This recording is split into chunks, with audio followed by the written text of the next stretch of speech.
નમસ્કાર મિત્રો, જ્યારે આપણે કોઈપણ કાર્યક્રમનું એનાઉન્સમેન્ટ કરતા હોઈએ છીએ ત્યારે જો આપણને પ્રેક્ષકો તરફથી સારો પ્રતિસાદ મળે તો આપણને એનાઉન્સમેન્ટ કરવાનું ગમે છે. તો આપણી સામે જે પ્રેક્ષકો બેઠા હોય છે, ઓડિયન્સ બેઠું હોય છે, તેમને આપણે જો પ્રોત્સાહિત કરવા હોય તો આપણે કેવી રીતે કરી શકીએ, કયા પ્રકારની પંક્તિઓ બોલી શકીએ, તો એ આજે આપણે જોવાના છે.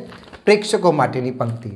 કાર્યક્રમમાં નાટક હોય, ગરબો હોય, એકપાત્રીય અભિનય હોય અને જો ઓડિયન્સ તરફથી સારો પ્રતિસાદ ન મળતો હોય, તાળી વગાડવામાં ન આવતી હોય, તાળીઓ પાડવામાં ન આવતી હોય, તો આપણે એમના માટે કેવા પ્રકારની પંક્તિ બોલી શકીએ એ આજે આપણે આ વિડીયોમાં જોવાના છે. તો તમે આ રીતે એની શરૂઆત કરી શકો. પ્રેક્ષકો માટે.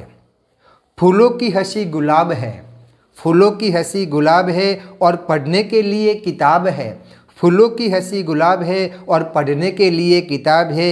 दुनिया में हर समस्या का समाधान है, हर प्रश्न का जवाब है, लेकिन ये जो सामने बैठे हुए हैं ये सब लाजवाब है. लेकिन ये जो सामने बैठे हुए हैं ये सब लाजवाब है. આ રીતે તમે પણ બોલી શકો. બીજી પંક્તિ આ રીતે બોલાય. આજે તો તારો સહારો જોઈએ, આજે તો તારો સહારો જોઈએ, નાવની સાથે કિનારો જોઈએ. ચોક્કસ કાર્યક્રમ આગળ વધારશું, ચોક્કસ કાર્યક્રમ આગળ વધારશું, પણ શરત એટલી કે તાળીઓનો ગડગડાટ હોવો જોઈએ, પણ શરત એટલી કે તાળીઓનો ગડગડાટ હોવો જોઈએ. બીજી પંક્તિ આપણે જોઈએ. લખી લેજો હથેળીમાં નામ મારું. પ્રેક્ષકો સામે જોઈને બોલવાનું છે. લખી લેજો હથેળીમાં નામ મારું, સ્નેહના દેશમાં ધામ મારું, સ્નેહના દેશમાં ધામ મારું.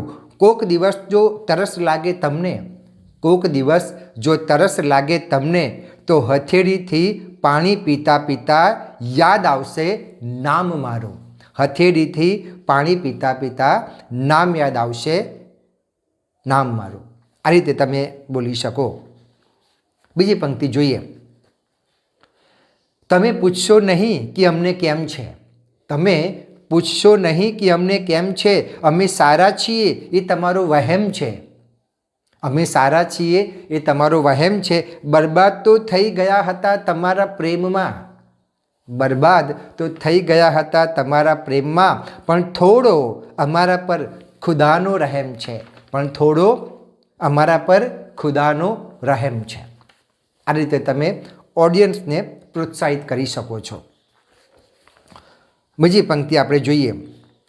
बारिश ऐसी हो कि समुंदर में तूफान आ जाए, बारिश ऐसी हो कि समुंदर में तूफान आ जाए और तालियां ऐसी बजे कि महफिल में जान आ जाए, और तालियां ऐसी बजे कि महफिल में जान आ जाए. એમ આ રીતે તમે બોલી શકો છો. કોઈ કાર્યક્રમ પૂરો થયા બાદ, નાટક હોય, ગરબો હોય, રાસ હોય, ગમે તે હોય, કોઈની સ્પીચ હોય, બરાબર, તો પૂરો થયા બાદ ઓડિયન્સ તરફથી જો પ્રતિસાદ ન આવતો હોય તો તમે આ રીતે ઓડિયન્સ તરફથી પ્રતિસાદ મેળવી શકો છો. અને આગળ બીજી એક પંક્તિ જોઈએ. हिंदुस्तान की नशा चाय की प्याली में होता है, हिंदुस्तानियों का नशा चाय की प्याली में होता है, लेकिन हमारा नशा आपकी तालियों में होता है. हिंदुस्तानियों का नशा चाय की प्याली में होता है, लेकिन हमारा नशा आपकी तालियों में होता है. આ રીતે મિત્રો તમે પ્રેક્ષકોને તમારી સાથે કનેક્ટ કરી શકો છો. જ્યારે કાર્યક્રમની અંદર પ્રેક્ષકો તરફથી આપણને સારો પ્રતિસાદ ન મળે ત્યારે પ્રેક્ષકોનો ઉત્સાહ વધારવા માટે તમે આ રીતે પંક્તિઓનો ઉપયોગ કરી શકો છો. તો અહીંયા મારો વિડીયો પૂર્ણ કરું છું. આશા રાખું છું કે આપને આ વિડીયો ગમ્યો હશે. આવજો મિત્રો.